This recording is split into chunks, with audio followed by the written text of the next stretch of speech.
এসব কে করলো শুনি? জানি না স্যার, কিন্তু আমাদের সাবমেরিনটা একটু ক্ষতিগ্রস্ত হয়েছে।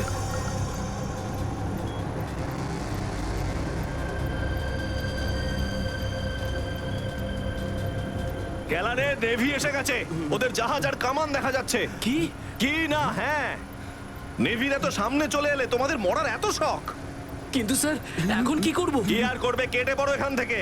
আমাদের পুরো অপারেশন ভন্ডুল করার আগে আমাদের এখান থেকে চলে যেতে হবে। কিন্তু এত অল্প ক্রিউ মেম্বার নিয়ে সাবমেরিনকে কি করে শিফট করব, তাও এত অল্প সময়? সেসব আমি কিচ্ছু জানি না। কিছু করো আর এখান থেকে বেরো, যাও, জলদি করো, যাও। Okay sir.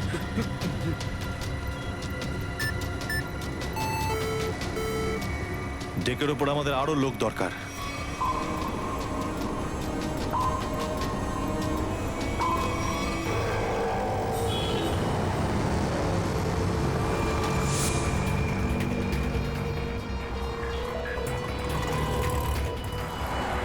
ভাই এই গলিতেই তো এসেছিল। গেল কোথায় ও? ফোন কর, তাড়াতাড়ি ফোন কর ওকে।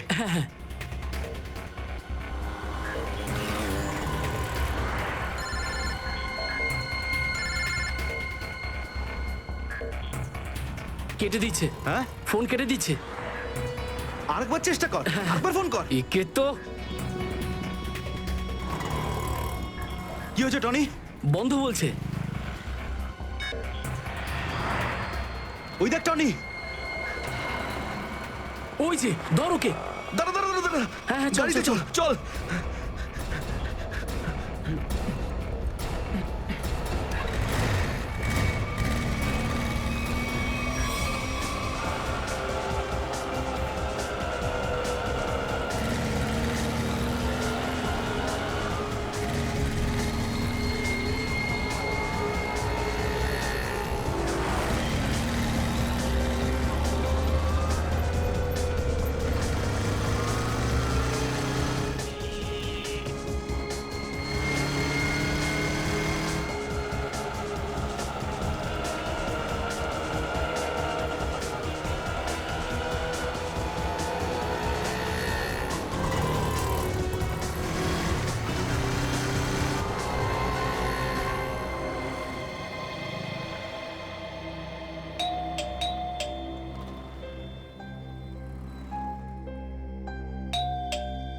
অনন্যা, লাইট তো জ্বলছে, তার মানে অনন্যা বাড়িতেই রয়েছে, কিন্তু দরজাটা খুলছে না কেন? অনন্যা, অনন্যা, কোথায় গেছে এই মেয়েটা? অনন্যা,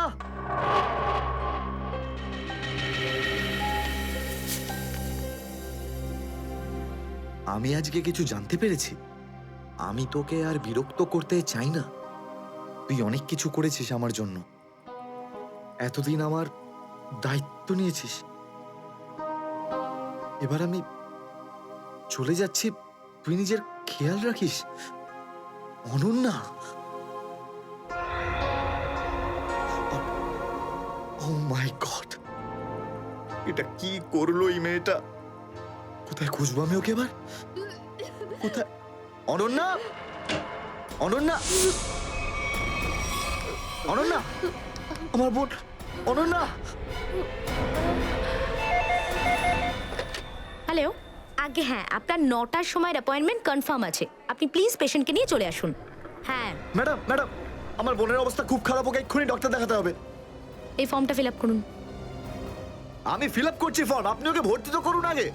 স্যার, অ্যাডমিশনের জন্য ফর্ম ফিল আপ করাটা দরকার। আমি বলছি তো আমি ফিল আপ করে দেবো তোমার ফর্ম, আগে ডাক্তারকে তো দেখাই। স্যার, আপনি এইভাবে কথা বললেই ডক্টর এখানে এসে যাবেন না। আপনার আগেও অনেক পেশেন্টস রয়েছেন, তাদেরকে দেখা হবে, তারপর আপনার বোনকে দেখবেন। আরে কারোর জীবনের প্রশ্ন আর আপনি এখানে ফর্ম নিয়ে পড়ে আছেন। আই এম সরি স্যার, একজন মানুষের জন্য হসপিটালের রুলস পাল্টানো হবে না। আপনি যতক্ষণ ধরে কথা বলছেন ততক্ষণ তো ফর্ম ফিল আপ হয়েই যেত। ঠিক আছে, দিন দিন পেন। ফর্ম ফিল আপ করার পাশাপাশি 1,00,000 টাকা ক্যাশ কাউন্টারে জমা দিয়ে দিন। 1,00,000? এত টাকা তো নেই আমার কাছে এখন। আজকাল তো শ্বাস নেওয়ার জন্য টাকার দরকার। যদি আপনি টাকা না জমা দেন তাহলে আপনার পেশেন্টকে অ্যাডমিট করা হবে না। ম্যাডাম, ও মরে যাবে, ওর তাড়াতাড়ি ট্রিটমেন্টের প্রয়োজন। আপনার মনে মায়া দেওয়া বলে কিচ্ছু নেই? আপনি ছাড়াও এখানে এত লোকজন আছেন, কার কার উপর দয়া করবো বলুন তো? সবার ওপর। যদি সবার উপর দয়া দেখাই না, তাহলে এখান থেকে আমার ছুটি হয়ে যাবে। তখন আমায় কে দয়া দেখাবে বলুন তো? কি হয়েছে? কি হয়েছে ম্যাডাম? স্যার, আমি কখন থেকে ওনাকে বোঝাচ্ছি যে ডিপোজিট মানি ছাড়া আমরা ওনার পেশেন্টকে অ্যাডমিট করতে পারবো না, কিন্তু উনি তো একই কথা বলে যাচ্ছেন, টাকা নেই আমার কাছে, টাকা কোথায় পাবো? কত টাকা দিতে হবে ম্যাডাম? 1,00,000 টাকা। এই নিন, আর যান তাড়াতাড়ি ওনার বোনকে অ্যাডমিট করুন। Go fast. স্যার, ফর্মটা ফিল আপ করুন। ম্যাডাম, আগে পেশেন্টকে অ্যাডমিট করুন, তারপরে ফর্ম ভরে নেবেন। Okay sir. Thank you sir. আপনারা কে আর আমার জন্য এত কেন করছেন? এত কিছু ভেবো না ভাই, আরে মানুষই তো মানুষকে সাহায্য করে, আর এইসব লেনদেন তো পরে দেখা যাবে। চিন্তা করার কোনো দরকার নেই, আমরা এই আশেপাশেই আছি। এই পেশেন্টকে নিয়ে যাবো। হ্যাঁ, তাড়াতাড়ি নিয়ে যাও।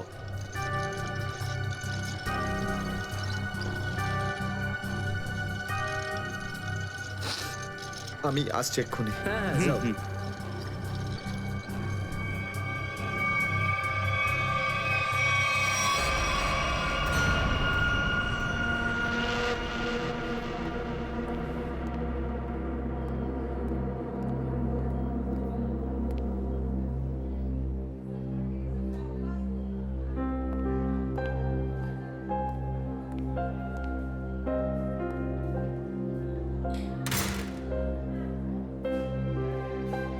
ডাক্তারবাবু, অনন্যা কেমন আছে?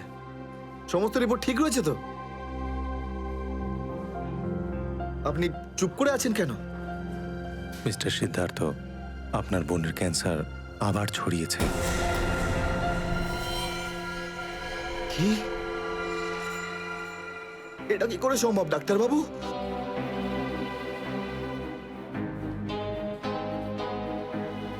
এটা কি করে হতে? সিদ্ধার্থ, এরকমটাই হয়েছে। কিন্তু অনন্যা তো ঠিকই ছিল, তাই না?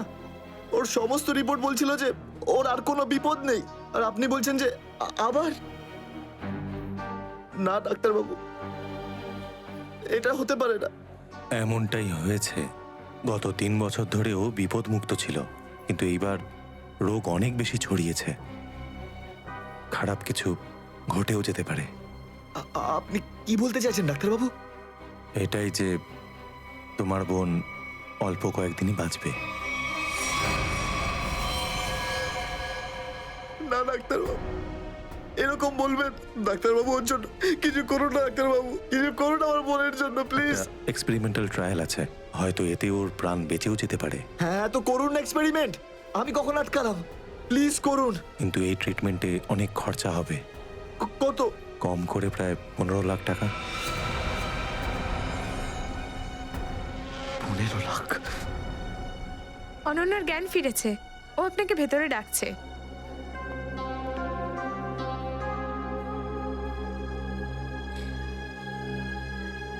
আপনি অনন্যার চিকিৎসার ব্যবস্থা করুন। আমি টাকা পয়সার ব্যবস্থা করবই, by hook or by crook, কিন্তু আপনি প্লিজ ওর চিকিৎসা করুন।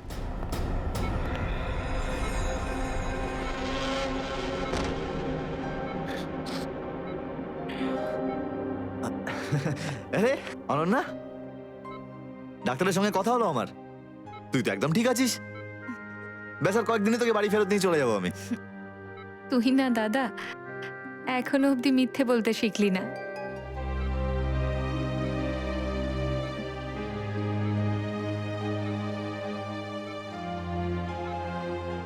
আমরা আগের বার ক্যান্সারকে হারিয়েছিলাম, আর এবারেও ক্যান্সার হারবে আমাদের থেকে। তুই তুই বাঁচবি অনন্যা। দাদা, যদি আমার ভাগ্যে বাঁচা থাকতো না, তাহলে 2 বার ক্যান্সার হতো না আমার। দাদা, আমার কথাটা শোন। তুই নিজের সমস্ত সুখ আমার জন্য এভাবে ত্যাগ করিস না দাদা। তুই আমায় ভুলে যা দাদা। এবারে নিজে ভালোভাবে বাঁচ। আমার সব খুশি তো তুই, অনন্যা। তুই, তোকে যে কোনো ভাবে আমি বাঁচিয়ে ফিরবই। তুই মনের জোর হারাবি না কিন্তু। তুই এত ভালো কেন রে দাদা? কেন এত ভালো? যদি আরো কিছু বছর তোর সাথে বাঁচতে পারতাম আমি। আমার ভাগ্যটাই খারাপ। দাদা, তুই আমার জন্য কত কিছু করেছিস। সব সময় তুই আমার কথাই ভেবেছিস। তাই তো নিজের সব টাকা আমার উপর খরচা করে ফেলেছিস। নিজের চাকরিটার পর্যন্ত বেহাল অবস্থা করেছিস। এখন কি নিজের প্রাণ দিয়ে তুই আমায় বাঁচাবি?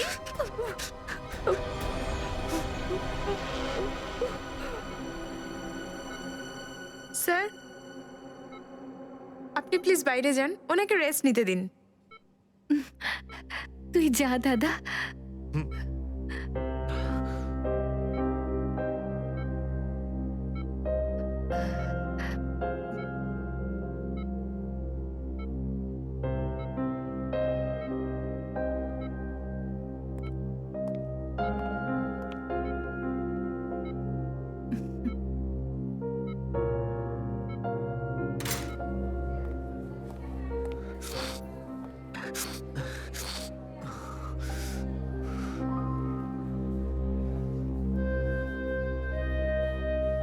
কোথা থেকে আনবো এত টাকা?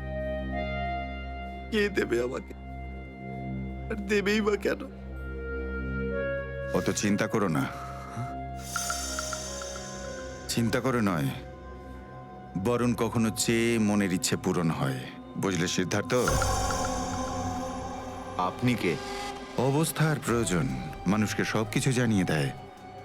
তোমার প্রবলেমটা আমি জানি, আর তার সলিউশনও আছে আমার কাছে। মানেটা কি? তোমার বোনের চিকিৎসার জন্য এখানে টাকা জমা হয়ে যাবে, সে ব্যবস্থা আমি করে দিয়েছি। তুমি অত চিন্তা করো না। এইসব কেন করছেন আপনারা আমার জন্য? আমি তোমাকে কোনো উপকার করছি না, বরং তুমিও আমার জন্য কিছু একটা করতে চলেছ। ওহো, সেই জন্যই আপনারা আমাকে বারবার ফোন করছেন। হ্যাঁ, ঠিক চিনতে পেরেছ। কিছুক্ষণ আগে আমার লোকেরাই তোমাকে 1 লক্ষ টাকা দিয়ে সাহায্য করেছে। আচ্ছা, কি করতে হবে আমাকে? সময় হলে আমিই তোমাকে জানিয়ে দেব। আগে তুমি তোমার বোনের ভালো করে চিকিৎসা করাও, তাড়াতাড়ি ওর ট্রিটমেন্ট শুরু করো। আর হ্যাঁ, তারপরে তারপরে এই ঠিকানায় আমার সঙ্গে দেখা করো।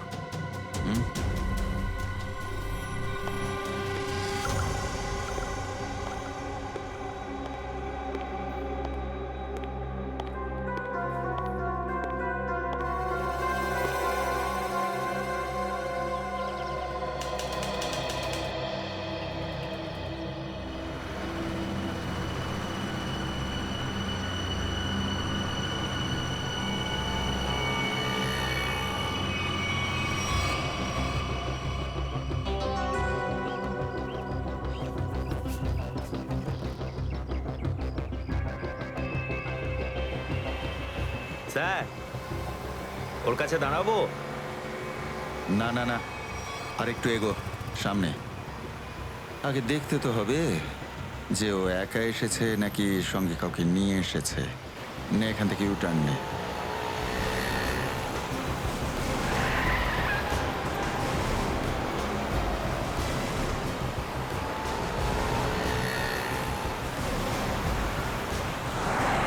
মনে হচ্ছে সঙ্গে আর কেউ নেই।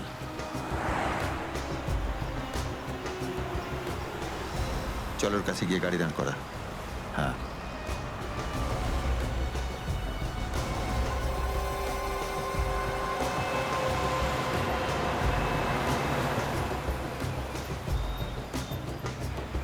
এসো, ভেতরে চলে এসো, তাড়াতাড়ি তাড়াতাড়ি।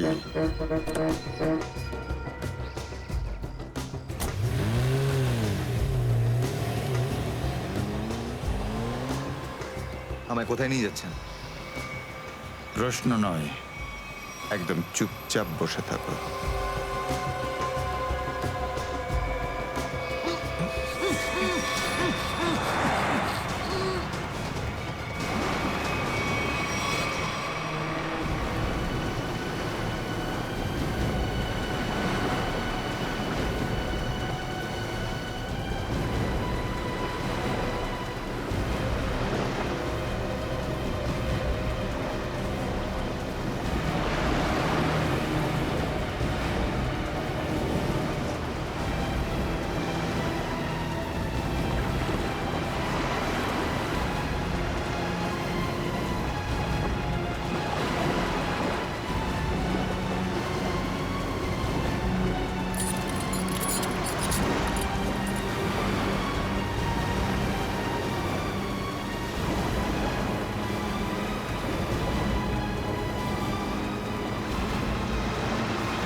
চলো বরাবর, তাড়াতাড়ি চলো, হাত লাগাও, তাড়াতাড়ি কাজ করো।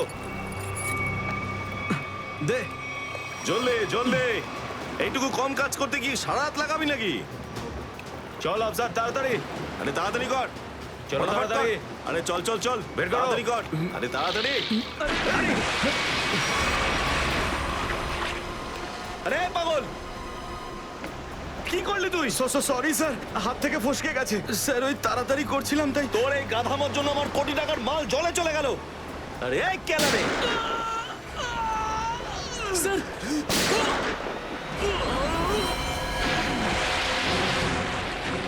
বস, বাকি বাক্সগুলো তুলে নিয়ে এখান থেকে বেরিয়ে যাই। হ্যাঁ এই চলো, বের কর বের কর, দে ফটাফট। হ্যাঁ চলো চলো তাড়াতাড়ি। হ্যাঁ এই দুটো লাশই সমুদ্রের মধ্যে কম করে 12 ঘন্টা ডুবেছিল। হ্যাঁ সালুকে, হ্যাঁ কোস্টগার্ডরাই এদের দুজনকে পেয়েছে। ওরাই এই দুটো লাশ উদ্ধার করে আর আমাদের হাতে তুলে দেয়। ভাই, এই দুজনকে পয়েন্ট ব্ল্যাঙ্ক রেঞ্জ থেকে গুলি করা হয়েছে। এর ক্ষতটা দেখো বস, এ দেখো। দুজনের ক্ষতই এই কথা বলছে। হ্যাঁ, আরও একটা ব্যাপার স্যার, বেশ কিছুদিন ধরে এরা ঠিকমতো খাবার দাবারও পায়নি। এদের বডিজ দেখে লাগছে যে খুব অল্প সময়ের মধ্যেই এদের ওজন তাড়াতাড়ি হ্রাস পেয়েছে। বস, ওদের বন্দি করে রাখা হয়েছিল। এ দেখো, এটা দড়ির দাগ। এদেরকে বেঁধে রাখা হয়েছিল দুজনকেই সমুদ্রের মধ্যে। সমুদ্রের গভীরে কোথায় কোথায় লুকিয়ে রেখেছিল এদেরকে? তারপরে মেরে ফেলেও দিয়েছে। কি কি চাইছিল খুনি? হ্যাঁ সচিন, আচ্ছা ঠিক আছে, বলো সচিন, কি জানতে পেরেছো? স্যার, এরা দুজন সমুদ্রের পাশের গ্রামটাতে থাকে স্যার। আর ওরা কাল রাতে কিছু এমন দেখেছে যেটা বলতে চায়। আচ্ছা, তাহলে বলো, কি দেখেছো তোমরা? স্যার, কালকে রাতে আমরা মাছ ধরার জন্য সমুদ্রের অনেক গভীরে যাই। আমাদের নৌকার ইঞ্জিনটা খারাপ হয়ে যাওয়াতে আমাদের ফিরতে অনেক সময় লেগে যায়। স্যার, যখন আমরা ফিরে আসছিলাম তখন কিছুটা দূরে আমরা একটা বোটের আওয়াজ শুনতে পাই, আর তাতে বসে কিছু লোক কারোর জন্য অপেক্ষা করছিল। আচ্ছা, কারা সেই লোক? স্যার জানি না, অনেক অন্ধকার হয়ে গেছিল। হ্যাঁ স্যার, তখন সমুদ্রের মাঝখান থেকে জোরে জোরে ইঞ্জিনের শব্দ পাচ্ছিলাম। জলের ঢেউ একেবারে উথাল পাথাল করছিল। আর তারপরে সমুদ্রের মাঝখান থেকে কোনো জিনিস উপরে চলে আসে। সমুদ্রের ভেতর থেকে কোনো জিনিস ওপরে চলে আসে? কি? একটা বড় বাসনের মতন জিনিস হবে।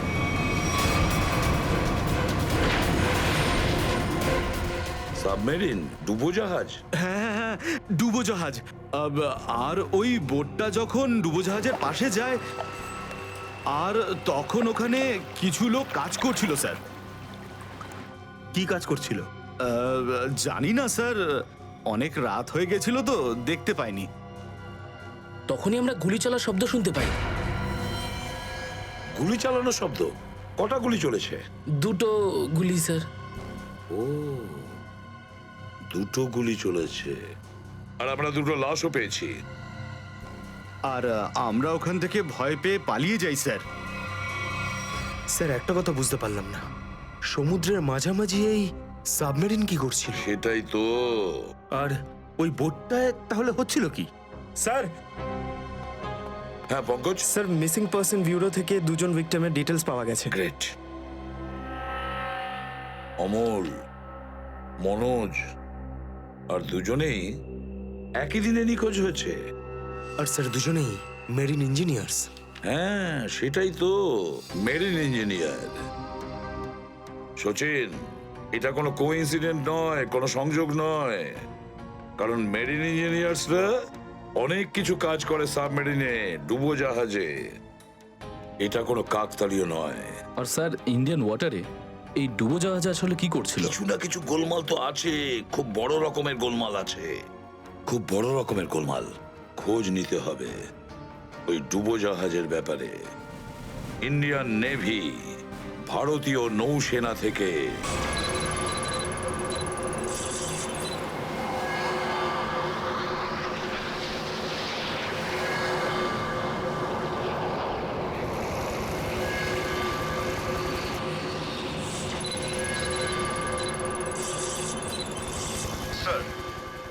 100 কিলোমিটারের রেডিয়াসে কোনো সাবমেরিন নেই। মাছওয়ালারা কি এই লোকেশনটাই বলেছিল? মনে হচ্ছে ওই সাবমেরিন আমাদের থেকে অনেক দূরে চলে গেছে। একটা রক সাবমেরিন ইন্ডিয়ান ওয়াটারে, বিশ্বাসই হচ্ছে না। কিন্তু এটাই সত্যি। কিন্তু ওরা করছিলটা কি? এটাই তো খোঁজ নিতে হবে। স্যার, ইনি মনোজের ওয়াইফ। ইনি অমলের বাবা, আর এই হচ্ছে তানিয়া স্যার, সিদ্ধার্থর বোন। এরা বলছেন যে সিদ্ধার্থ মেরিন ইঞ্জিনিয়ার ছিল, আপাতত নিখোঁজ। আচ্ছা, তোমার ভাই কবে থেকে নিখোঁজ? স্যার, কাল থেকে নিখোঁজ। তখন আমি হসপিটালে অ্যাডমিট ছিলাম। হসপিটালে? কেন, কি হয়েছিল তোমার? স্যার, অ্যাকচুয়ালি আমার আবার ক্যান্সার হয়ে গিয়েছিল। ছিল? ক্যান্সার হয়েছিল দ্বিতীয়বারে? স্যার, ডক্টর বলছিলেন আমার ক্যান্সার আবার অ্যাগ্রিভেট হয়ে গেছে, কিন্তু আজ সকালে টেস্ট করে জানা গেল আমার ক্যান্সার নয়, আমি একদম সুস্থ। কি? ক্যান্সার উধাও হয়ে গেল? হ্যাঁ স্যার, আর এই খবরটা দেওয়ার জন্যই দাদাকে ফোন করেছিলাম, কিন্তু ওর ফোন নট রিচেবল আসছিল। আমি ভেবেছিলাম হয়তো বাড়িতে আছে, তাই আমি তাড়াতাড়ি বাড়িতে চলে এলাম। সব রুমে খুঁজলাম স্যার, কিন্তু কোথাও আমার দাদা নেই। ভাবলাম হয়তো আশেপাশে কারোর বাড়ি গেছে। সব জায়গায় খোঁজ করলাম, কেউ কিচ্ছু বলতে পারলো না ওর ব্যাপারে। আপনি নিজেকে সামলান, খুব তাড়াতাড়ি আপনি দাদাকে পেয়ে যাবেন। আচ্ছা, মনোজ আর অমল কিভাবে নিখোঁজ হলো? স্যার, অমলের সেই সময় চাকরি ছিল না। গত মাসের 7 তারিখে ও বলল যে ও নাকি একটা চাকরি পেয়েছে, আর 3 দিন পর যখন ও ইন্টারভিউর জন্য গেল তো ফিরে আসলো না আর। কোন কোম্পানিতে জব পেয়েছিল? স্যার, সেটা তো জানি না, কিন্তু অমল বলেছিল যে কোনো রিক্রুটিং এজেন্সি আছে, তাদের সোর্সেই এই কাজটা পেয়েছে, আর ইন্টারভিউ সমস্ত ব্যাপারটা জানা যাবে। স্যার, স্যার, মনোজ আমাকে এটাই বলেছিল যে কোনো একটা রিক্রুটমেন্ট এজেন্সি আছে যারা জবের এগ্রিমেন্ট করেছে। বেনামি রিক্রুটমেন্ট এজেন্সি লোকেদের চাকরির লোভ দেখিয়ে মেরিন ইঞ্জিনিয়ারদের কিডন্যাপ করছে এরা। মেরিন ইঞ্জিনিয়ারদের দেখুন, আপনাদের সঙ্গে যা কিছু হয়েছে সেজন্য আমরা খুবই দুঃখিত। আমাদের চেষ্টার কোনো ত্রুটি রাখছি না ওই অপরাধীদের ধরার জন্য। আপনারা নিজেদের বাড়িতে চলে যান, কেমন? পুরবি, এনাদের ছেড়ে দিয়ে এসো। যান। চলুন।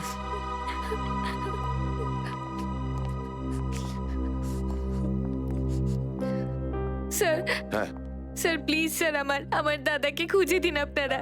ও ছাড়া আমার আর কেউ নেই স্যার, আমার আর কেউ নেই। দেখো মা, চিন্তা করুন না, তোমার ভাইকে আমরা খুঁজে দেবো, আমরা কথা দিচ্ছি। যাও স্যার, পারবেন তো আপনারা? আসুন। Thank you sir.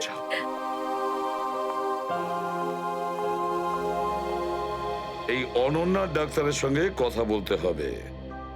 স্যার, হ্যাঁ, স্যার হতে পারে যে সাবমেরিনে প্রচুর টেকনিশিয়ানের প্রয়োজন ছিল, আর সেই জন্যই ওরা এই চাকরির জালটা পেতেছিল। স্যার, এই ডুবোজাহাজটা কোথায় আছে আমরা জানি না স্যার, তাহলে অপরাধীদের আমরা ধরবো কি করে? পঙ্কজ, আমাদের এমন কিছু করতে হবে যাতে অপরাধীরা আমাদের খোঁজে আর এই ডুবোজাহাজ অব্দি নিয়ে যায়। কিন্তু অপরাধীরা আমাদের খুঁজবে কেন? খুঁজবে কেন? খুঁজবে না? ওদের তো 2জন ইঞ্জিনিয়ার মারা গেছে, আর ওদেরকে রিপ্লেস করার জন্য এদের নতুন ইঞ্জিনিয়ার তো লাগবেই। আর এই জন্য আমরা অনেক ভেবে চিন্তে প্ল্যান তৈরি করব। ভেবে চিন্তে প্ল্যান তৈরি করব।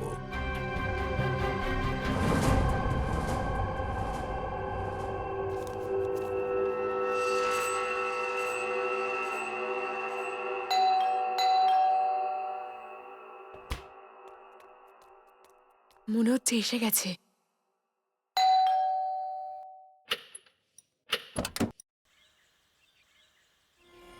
আসুন আসুন, আপনার জন্যই অপেক্ষা করছিলেন, অনেকক্ষণ ধরে বসে আছেন।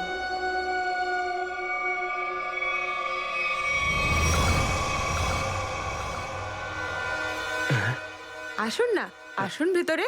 অশোক আপনার জন্যই ওয়েট করছিল। Good morning sir, good morning, welcome welcome. Please have a seat sir, বসুন বসুন। আমি আপনাদের জন্য চা নিয়ে হ্যাঁ আসছি। ঠিক আছে। নো থ্যাঙ্কস, আমি চা খাই না।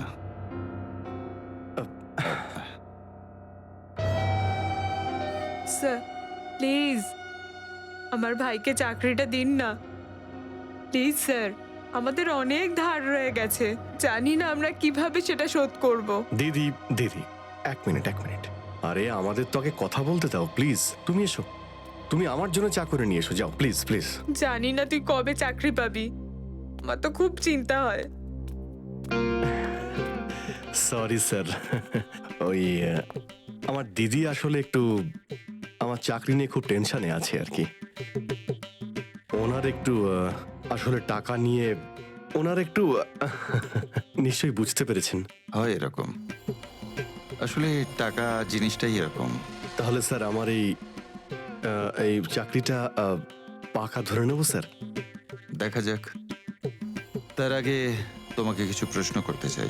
যা জিজ্ঞেস করার জিজ্ঞেস করতে পারেন, আমি রেডি স্যার। কিন্তু স্যার স্যার প্লিজ স্যার, এই চাকরিটা আমাকে আপনি দিয়ে দিন প্লিজ স্যার। অ্যাকচুয়ালি স্যার আসলে আমাদের টাকার খুব প্রয়োজন স্যার। Sir please sir. খুবই এক্সাইটেড দেখছি আপনি এই চাকরিটা নিয়ে। সে তো একদমই স্যার। আসলে স্যার আমি আগে ওই গভর্নমেন্ট জব করতাম স্যার। স্যার ওই গভর্নমেন্ট জবে প্রমোশন আর টাকা পেতে অনেক কষ্ট করতে হয় স্যার। এই জন্যে স্যার আমি রিজাইন করে দিয়েছি। আপনার পুরো নাম আর ডেট অফ বার্থ? আমার নাম অশোক কুমার।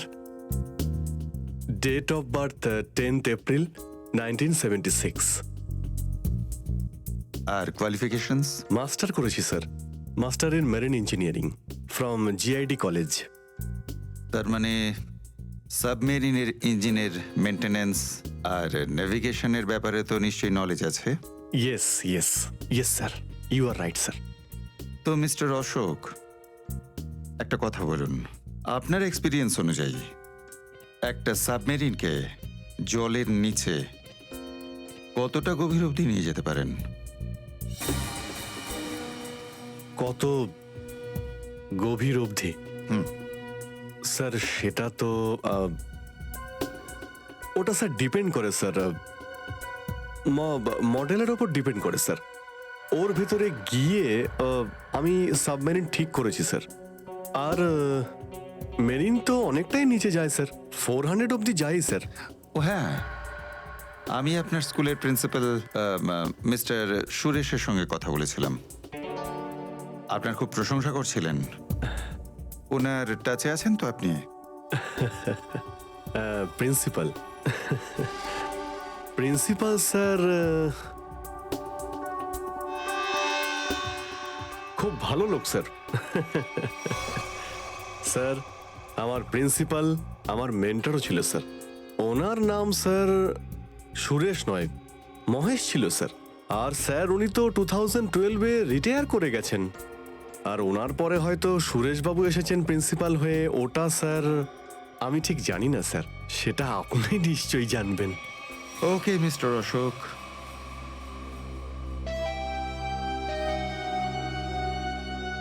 আপনার চাকরিটা পাকা। Thank you sir, thank you very much. আপনার ফ্যামিলির ফাইন্যান্সিয়াল প্রবলেমটা অবশ্যই আমরা দেখব। আপাতত এই চাকরিটা 6 মাসের জন্য। ওকে ওকে ওকে। এখানকার রুলস অ্যান্ড রেগুলেশনস আপনি জয়েন করার পর জানতে পারবেন।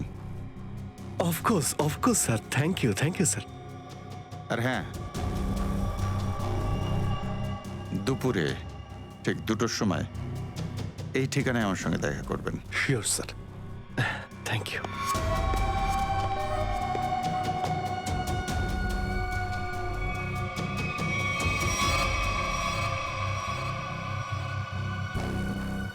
কাজ হয়ে গেছে, আরো একটা জব পাকা হয়ে গেছে আমার।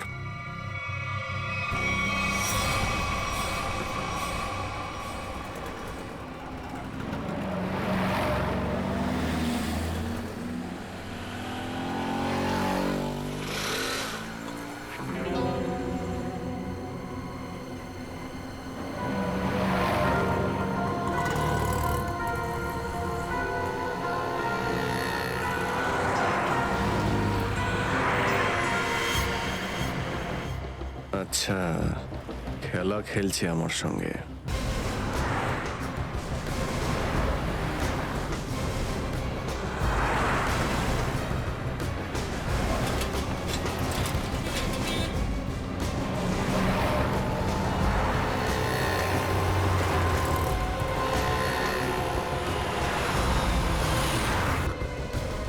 নমস্কার। নমস্কার।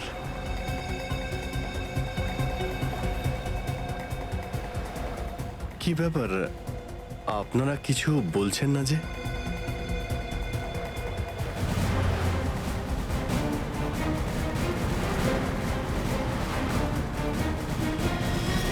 আচ্ছা, আপনারা কি এদের... এই চুপ চুপ চুপ।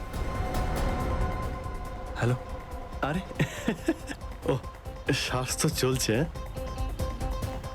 হয়তো ঘুমোচ্ছে। সচিন তাড়াতাড়ি, ওরা যেন আমাদের নজরে এড়াতে না পারে।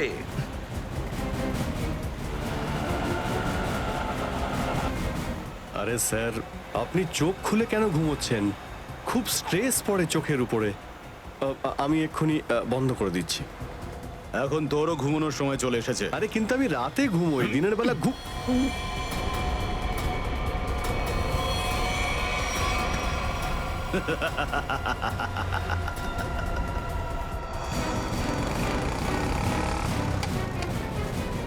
স্যার ওরা তো বেরিয়ে গেল।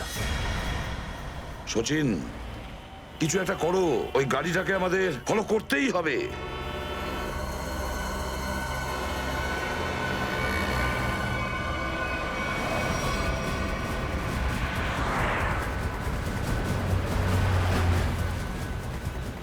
গাড়িটা কোথাও দেখতে পাচ্ছি না। সচিন দেখো একটু, দেখো তোমার রাইটে কিছু দেখা যাচ্ছে কিনা। স্যার ওই যে গাড়িটা। ইয়েস, কিন্তু ওরা রাইট সাইডে যাচ্ছে কেন? হ্যাঁ স্যার, এরা ঘুরে গেল কেন? ওদের তো সোজা যাওয়া উচিত ছিল, সমুদ্র তো সামনে। নিখিল, অভিজিৎকে ট্র্যাপ করো ওই জিপিএস এ।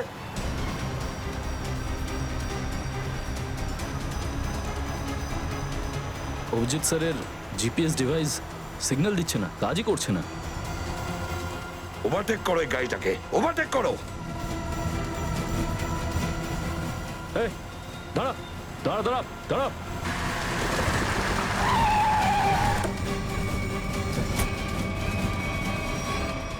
বাঁকড়া সবাই কোথায়?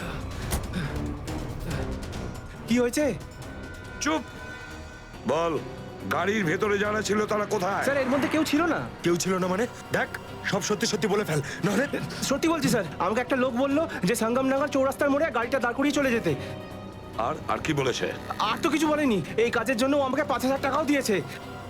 ওই মেরিন অব্দি পৌঁছানোর একটাই রাস্তা ছিল, আর সেটাও বন্ধ হয়ে গেল। নিখিল, সিআইডির কোনো রাস্তা বন্ধ করা যায় না। যদি একটা রাস্তা কেউ বন্ধ করে, অন্য রাস্তা আমরা তৈরি করি।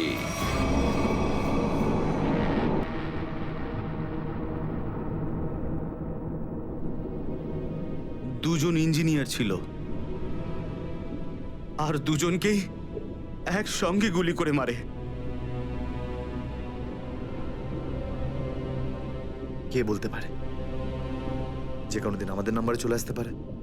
হ্যাঁ, আমাদেরও একদিন আসবে সমুদ্রের মাঝে আমরা ডুবে যাব, কিন্তু আমাদের ব্যাপারে কেউ কিচ্ছু জানতে পারবে না। ঠিক বলেছ, কিন্তু মৃত্যুর আগে একবার বেঁচে ওঠার চেষ্টা তো করতেই হবে না?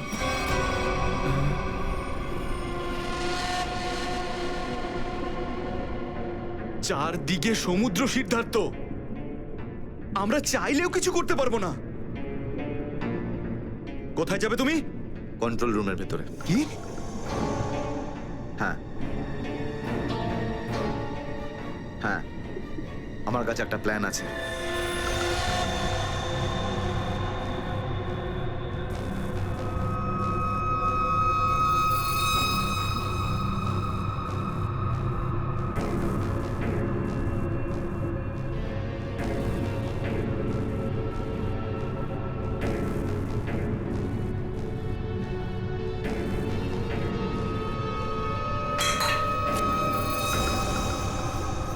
কেউ ওখানে?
এখানে কি করছিস? আমার পেটের ভিতরে খুব জোরে ব্যথা করছে। পেটে ব্যথা না নাটক করছিস? সত্যি বলছি, আমার পেটের ভেতরে খুব জোরে ব্যথা করছে। কিছু একটা করো প্লিজ। এই আবার কোথায় গেল? চল, ঠিক আছে ঠিক আছে, চল চল, এদিকে চল।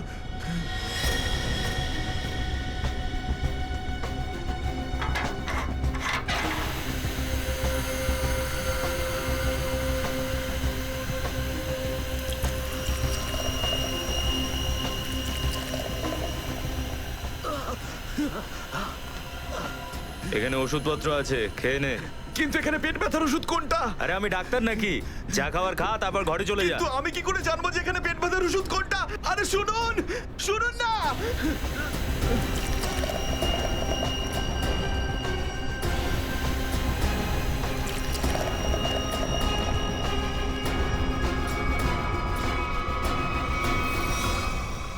এই, এখানে কি করছিস?